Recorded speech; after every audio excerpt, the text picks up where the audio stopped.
Shadow Day. What a day! Sighed my uncle as he sank into the couch. He looked exhausted from work. At the dinner table, my uncle described how busy and stressful things were in his office. I've got so many projects going on, he complained.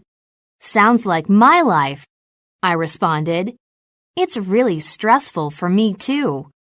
Your life? Stressful? My uncle roared with laughter. What could possibly be stressful about your life? You don't have to go to work, and you don't have to manage people as I do.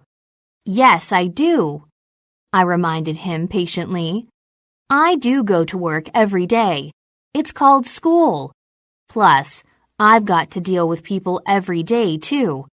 They're called teachers and classmates. Well, that's different, he said. You don't have to deal with any of life's real pressures. I don't see how you get stressed from going to school and hanging out with your friends. I'd love to be in your shoes. I could not believe my ears. From the minute my alarm goes off in the morning, I'm on the run. I rush to take a shower, get dressed, and eat breakfast. All the while, my head is overwhelmed with the busy schedule ahead of me. I always have a deadline to meet for assignments and tests to study for. Also, contrary to my uncle's opinion, my life does include managing people. I have to constantly deal with what my classmates and teachers say and do. Although I would like to unwind from a tiring day when I return home, I know there are more pressing matters at hand. I spend hours solving math problems, writing reports, and studying for tests. I finally fall into bed, then wake up and rush through the same routine the next day. So when our school announced the Shadow a Teen for a Day event, you can bet I chose my uncle. When he showed up at school, he didn't seem to know what the day would be like.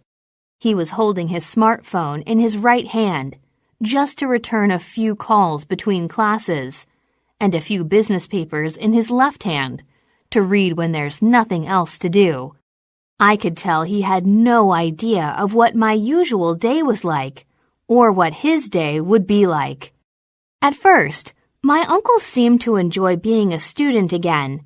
He was beaming throughout my history class. He thumbed through the textbook, absorbed by some information that he saw there. But by the end of the second class, math, he became more serious. I wish I'd paid a little more attention to math when I was in school, he said, scratching his head. In the third class, Spanish, my uncle's smile started fading, and he scribbled a note to me saying, I have a terrible headache. How do you say that in Spanish? I tried to hold back a laugh and patted his arm in encouragement. Finally, it was lunchtime and we went to the cafeteria.